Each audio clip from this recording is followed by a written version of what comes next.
Amém? Diz assim, palavra do Senhor: lembrai-vos da mulher de Ló. Qualquer que procurar preservar a sua vida, perdê-la-á. E qualquer que a perder, conservá-la-á. Amém? O Senhor está dizendo aqui para a gente se lembrar da mulher de Ló. Né? E para lembrar da mulher de Ló, a gente precisa se lembrar de um grande homem de Deus, chamado Abraão. E Abraão recebeu uma promessa de Deus. E a promessa de Deus era: Abraão, sai da tua terra e da tua parentela e vai para a terra que eu vou te mostrar. Só que o Abraão recebeu a promessa de Deus e o que ele fez? Levou o sobrinho. A promessa: deixa a tua parentela, Abraão. Mas ele levou um sobrinho com ele. E a Bíblia diz que Abraão começou a prosperar e o sobrinho de Abraão, Ló, também começou a prosperar. A bênção do Senhor estava sobre eles. E eles começaram a criar gados, eles começaram a criar os seus animais, eles eram pastores, e começaram a contratar pessoas, a ter empregados, o negócio deles cresceu. A bênção de Deus estava sobre a vida deles. Só que os pastores de Ló começaram a se desentender com os pastores de Abraão, e Abraão falou: olha, nós somos família, você é meu sobrinho, escolhe aí um lado que você quer ir, o lado que você for, eu vou para o outro lado.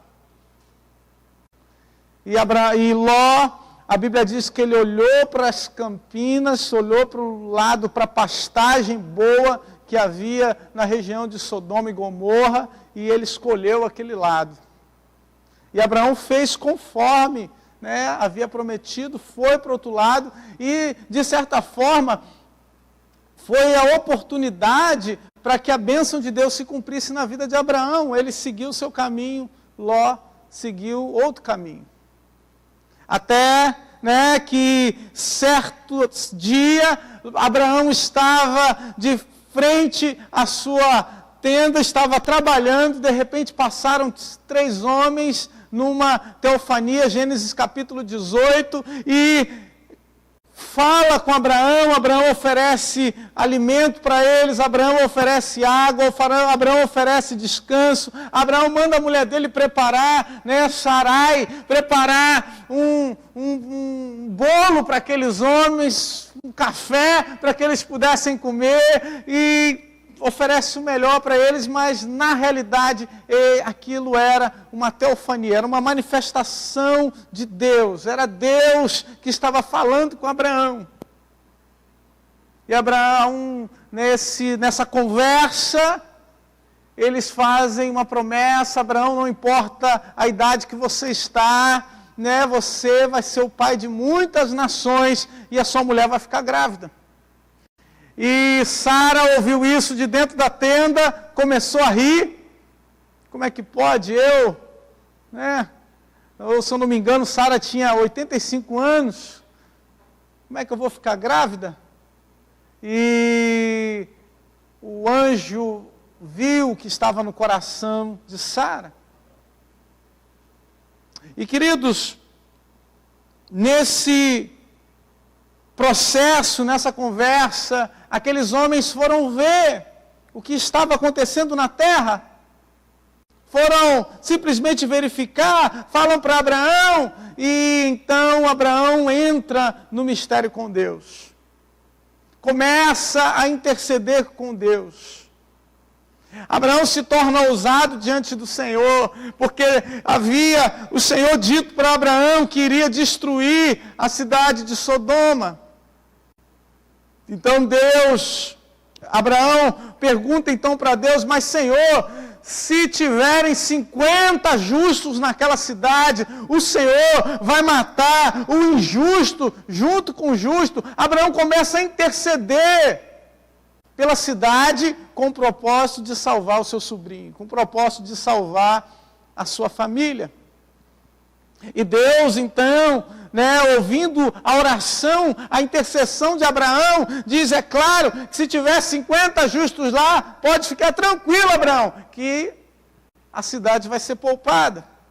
E quando o anjo, estava se retirando, Abraão se torna mais ousado e diz: mas espera aí, e se por causa de 5, se forem 45, o Senhor não vai poupar a cidade?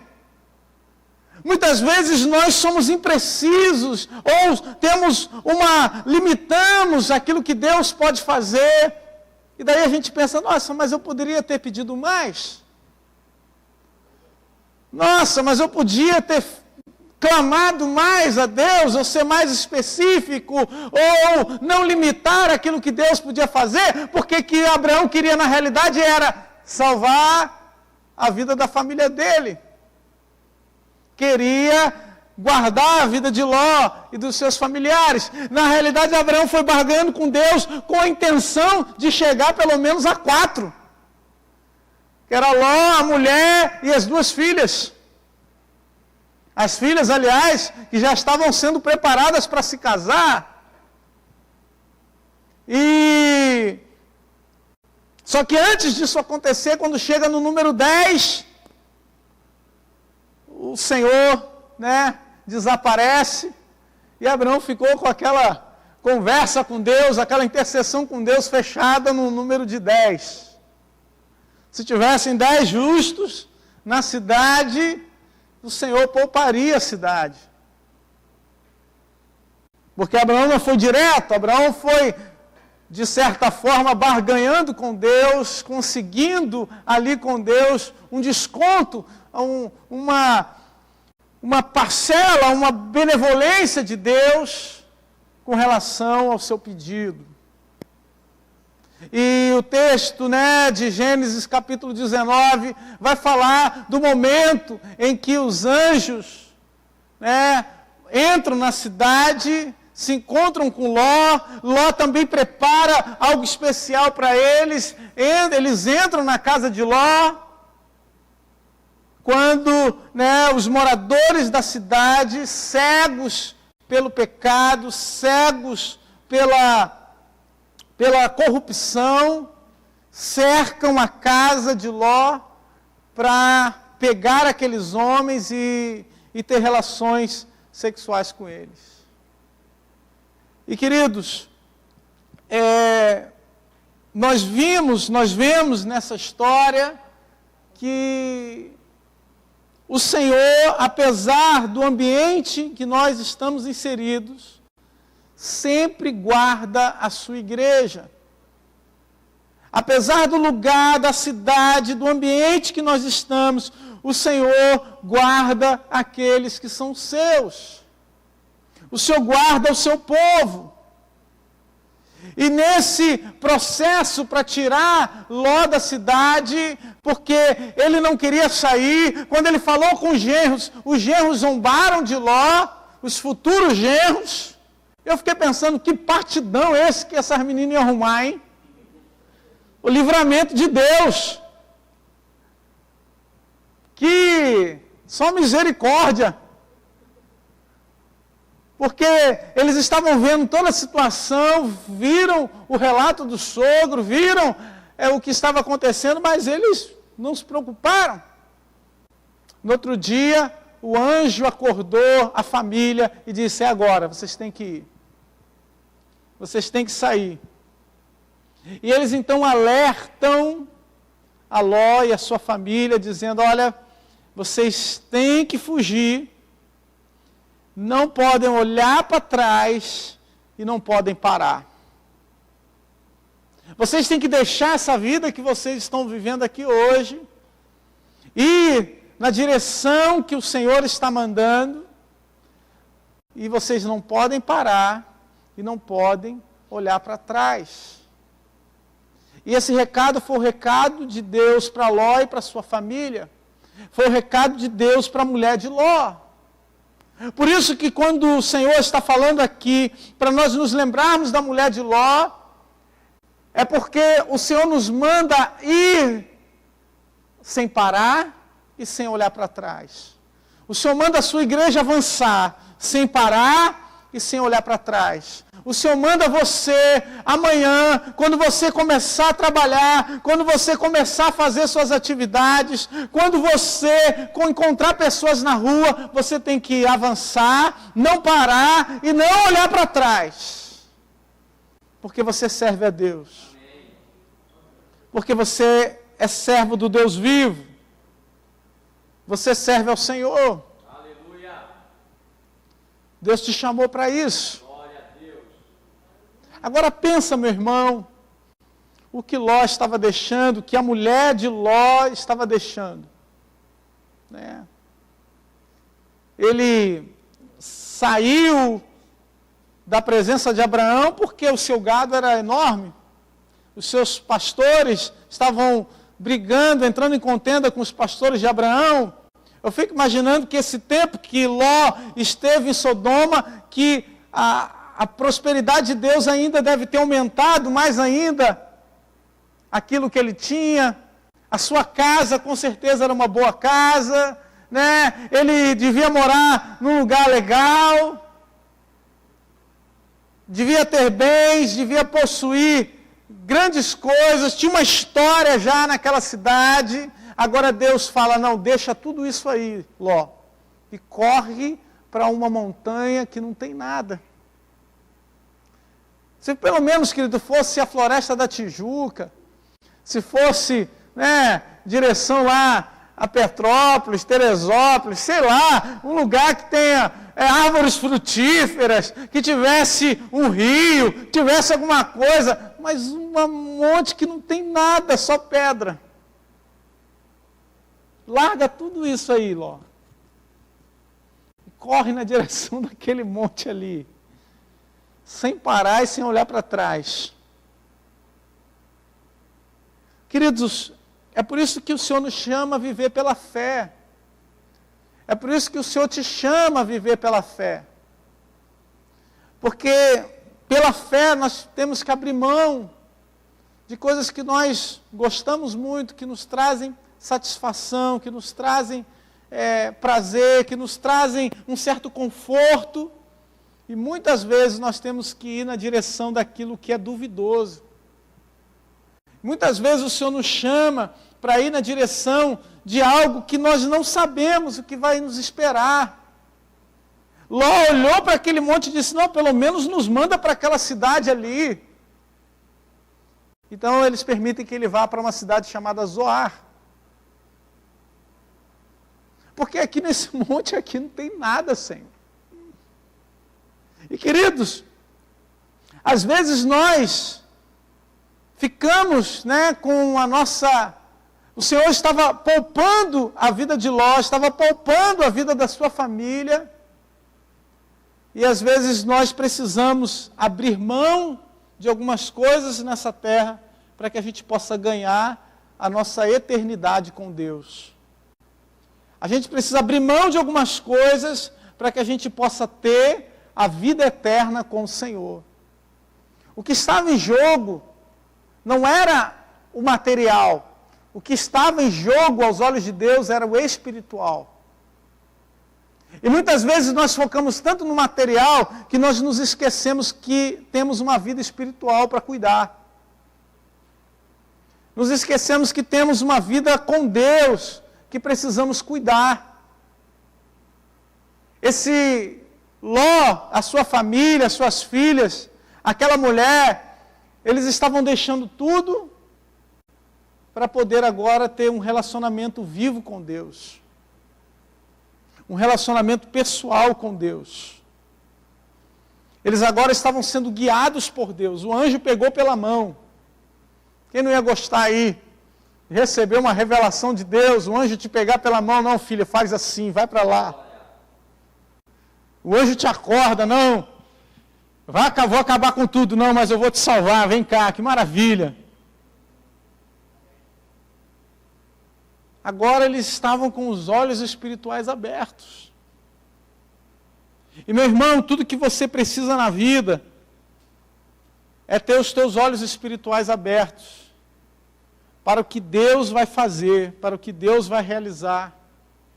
E tudo o que o inimigo quer fazer conosco, que o inimigo quer fazer com você, é fechar os teus olhos espirituais, te cegando com aquilo que é supérfluo, te cegando com aquilo que não vai trazer benefício espiritual para você. Quando o Senhor Jesus está falando aqui, Ele está falando, olha, a vinda do Senhor vai ser como os dias de Noé.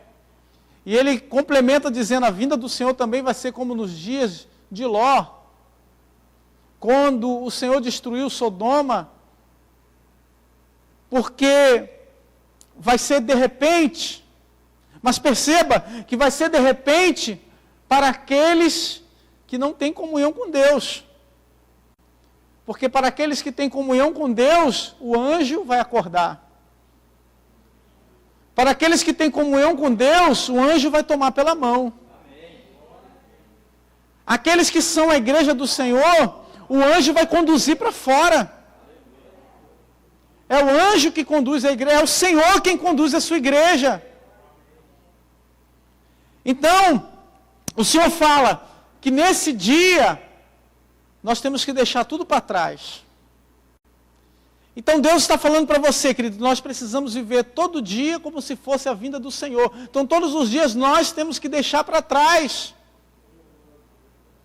Todos os dias nós temos que viver como se o Senhor estivesse voltando. Então todos os dias nós temos que deixar ou ter essas coisas como se elas não fossem nossas. Sabe, tudo que você tem? Sabe as coisas boas que tem dentro da sua casa, que você adquiriu, que você comprou, né? Aquela TV de QLED, sei lá, 8K, que você tem lá na sala. Então, você vai ter que deixar para trás.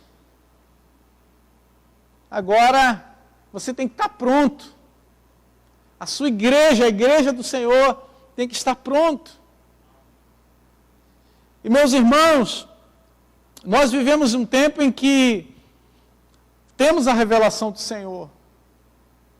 A Bíblia, o próprio Senhor Jesus diz, ai de ti, Cafarnaum, porque o julgamento de Sodoma vai ser mais leve do que o de vocês. Porque Sodoma não tinha quem pregasse para eles. Não tinha quem se levantasse na cidade para trazer uma mensagem de arrependimento. Mas o Senhor Jesus veio a Cafarnaum, veio a Judéia, e os seus o rejeitaram. Ele fez milagres. Cafarnaum foi uma das cidades que Jesus mais fez milagres. E os seus o rejeitaram. Rejeitaram os milagres de Jesus, rejeitaram as palavras de Jesus, rejeitaram o próprio Filho de Deus. Então o Senhor vai julgar de acordo com a revelação que é dada. O Senhor vai julgar a cada um de nós de acordo com o conhecimento que temos acerca de Deus, de acordo com a revelação que temos acerca do Senhor. Nós que conhecemos o Evangelho, seremos julgados com mais rigor do que aqueles que não conhecem o Senhor. Do que aqueles que nunca tiveram contato com Deus, ou com a palavra de Deus. E é por isso, meu irmão, que nós temos um grande privilégio hoje. Porque os anjos não podem fazer o que você pode fazer. A Bíblia diz que os anjos desejavam pregar. Mas hoje você pode abrir a sua boca e pregar o Evangelho. Hoje você pode trazer esses homens que estavam cercando a casa de Ló, e a Bíblia diz que os anjos tornaram eles cegos para encontrar a porta da casa de Ló, senão eles iam invadir. Eles ficaram totalmente cegos. E é assim que está a nossa sociedade hoje, ela está totalmente cega. Está procurando uma porta. E muitas vezes essa porta que eles querem encontrar é para satisfazer os seus desejos, é para fazer o mal. E você foi chamado por Deus, imagina, para mudar Sodoma. Imagina você, o pregador, o homem de Deus, que vai mudar Sodoma. Jonas, quando foi levado para Nínive, ele não queria pregar. O povo ruim, esse povo de Nínive, o povo sem graça, povo sem sal, povo que só quer saber de bagunça. E ele, então, foi para outro lugar, e quando ele prega o arrependimento no lugar que Deus mandou, a Bíblia diz que aquela cidade se converteu, houve um avivamento naquele lugar. E aquela cidade se converteu ao Senhor, o rei, né, se converteu, o povo se converteu, todo mundo se voltou para o Senhor. E Jonas ficou triste. Porque muitas vezes o desejo do nosso coração é ver o julgamento de Deus, é ver a justiça de Deus, é ver Deus pesando a mão mesmo. Ah, não, tem que pagar. Mas Deus não te chamou para isso, meu irmão. Deus não te chamou para fazer justiça no lugar de Deus. Deus te chamou para ser justo. Deus não te chamou para ser julgador do teu irmão. Deus não te chamou para ser a espada de Deus na terra, né? A foice de Deus que vai cortar tudo. Deus te chamou para pregar a justiça de Deus.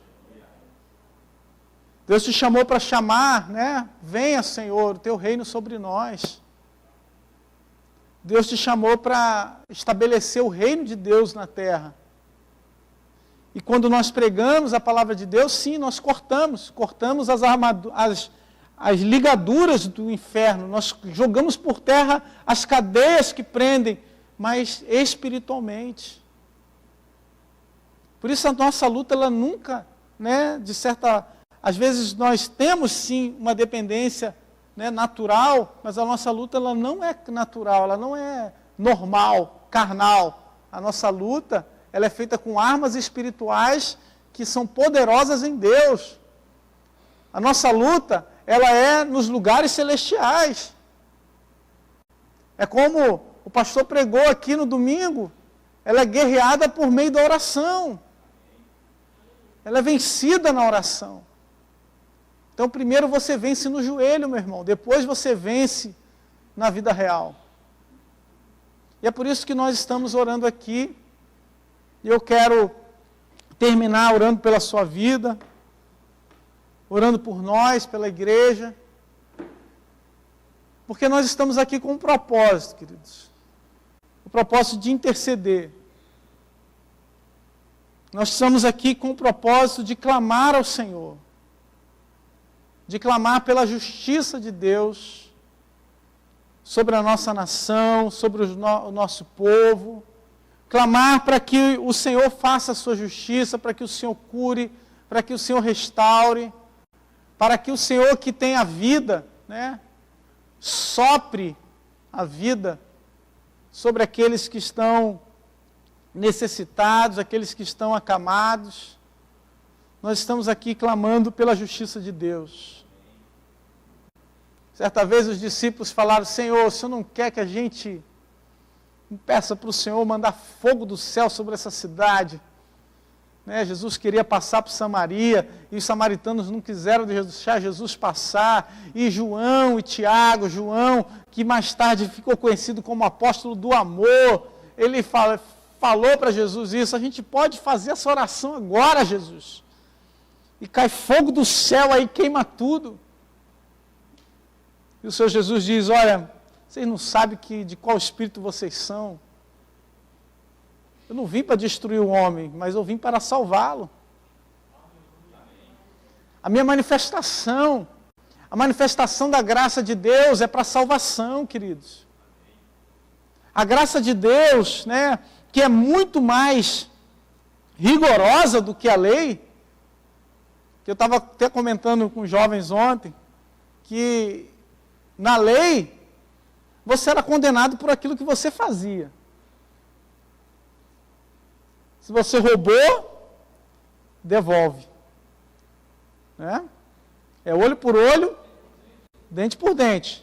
Matou, morreu. Né? Cometeu o pecado, você recebe a devolução do teu pecado. Agora, na graça de Deus, Jesus diz assim: olha, olhou e desejou, já pecou. já é digno do réu de juízo. No Novo Testamento, né? Bateu numa face, você tem que dar outra face. Antigamente era, bateu numa face, levou também, filho. Pegou uma capa, né? Tua emprestada não devolveu, não, toma aqui a outra. Então é muito mais rigorosa a graça de Deus. A graça de Deus, ela é muito mais, ela nos ensina muito mais. Porque Deus olha, Ele consegue penetrar o nosso coração. Então Ele sabe dos pecados, né? Tem um filme do Tom Cruise, o Minority Report, que ele consegue resolver os crimes antes que os crimes aconteçam, né? Ele consegue chegar lá antes que o crime aconteça e você está preso. O cara nem sabe por quê. Mas, queridos, nós estamos diante de um Deus que conhece as intenções do nosso coração. Nós não podemos esconder. Ele nos sonda e nos conhece. A Bíblia diz que antes que a palavra nos chegue à boca, Ele já sabe o que vamos dizer. Ele é o Deus que nos sonda. E é por isso que nós todos os dias necessitamos dessa graça na nossa vida, dessa misericórdia de Deus na nossa vida. Porque Ele nos perdoou sabendo o que se passava no nosso coração. Sabe, você era tipo os povos lá de Sodoma. Tipo aqueles povos que não quer saber de Deus. E Deus, mesmo sabendo o que estava no teu coração, mesmo sabendo o que estava no nosso coração, a Bíblia diz que Ele escolheu nos amar. Ele deu o seu Filho na cruz. Ele se entregou por nós quando a gente não merecia. Mesmo quando a gente estava inconsciente da graça de Deus, quando a gente merecia o castigo, o fogo que queima com enxofre, mesmo assim, Ele escolheu te amar. E é por isso que você está aqui hoje, querido. Porque Ele é misericordioso, porque Ele é bom, porque a sua misericórdia dura para sempre. Será que você pode ficar de pé? Aleluia, Jesus. Vamos orar rapidinho para a gente terminar. Aleluia, Jesus. Aleluia. Todos os dias, queridos, nós precisamos do perdão de Deus. Todos os dias a gente precisa pedir para o Senhor: Senhor, sonda o meu coração. Vê se há em mim, Senhor, algum caminho mau. E eu tenho quase certeza que todos os dias vão ter caminhos maus no seu coração. Vão ter ervas daninhas que foram colocadas lá. Palavras que foram lançadas contra você. Sentimentos maus que vêm no teu coração contra alguém. Aquela pessoa que você diz, que não bato com ele. Aquela ali não pode passar na minha frente, me sinto até mal quando converso com fulana. Aquela que dá vontade até de você esganar. E é por isso que você está aqui, meu irmão, porque você está sendo tratado por Deus. Porque você é simplesmente um vaso nas mãos do oleiro. Aleluia. Você tem que deixar Deus trabalhar. Tem que deixar Deus fazer na sua vida. É por isso que eu quero orar por você, meu irmão. Porque o que você faria se Deus estivesse mandando você ir para um monte deserto? Se Deus estivesse mandando você deixar tudo e ir para o meio do deserto, no meio do nada.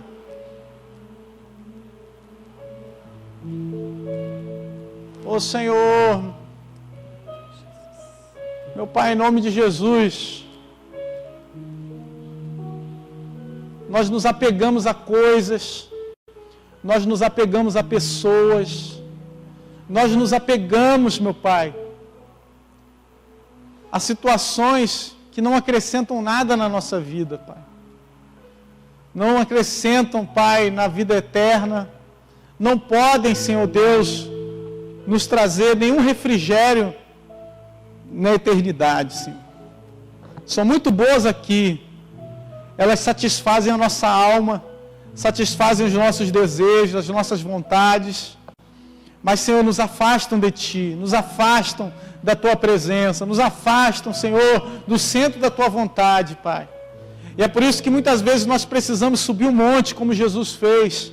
Por isso que muitas vezes nós precisamos sair, meu Pai, desse lugar de comodismo, desse lugar, Senhor, em que nós estamos já acostumados a viver, e ir para um lugar onde podemos nos encontrar contigo. Meu irmão, Deus está te chamando para o lugar do encontro. Deus está te chamando para o lugar, Senhor, Senhor Deus, onde Ele vai falar contigo. Deus está te chamando de novo, meu irmão, para o lugar onde Deus se revela na tua vida. Deus está te chamando de volta, meu irmão, para o lugar aonde Deus derrama fogo sobre você e ninguém vê. Lá não tem palco para você, lá não tem ninguém para bater palma para você, lá não tem ninguém que vai olhar para você e dizer, olha como ele é homem de Deus e mulher de Deus. Mas é lá que Deus fala contigo, é lá que Deus se revela, é lá que Deus diz para você no íntimo do teu coração, eu vou te levar para uma terra, Senhor Deus amado, meu Pai querido, sai desse lugar que você está, te movimenta, porque eu vou fazer algo grande na tua vida. É nesse lugar do encontro, meu irmão. É para lá que Deus quer te conduzir. Aleluia, Jesus.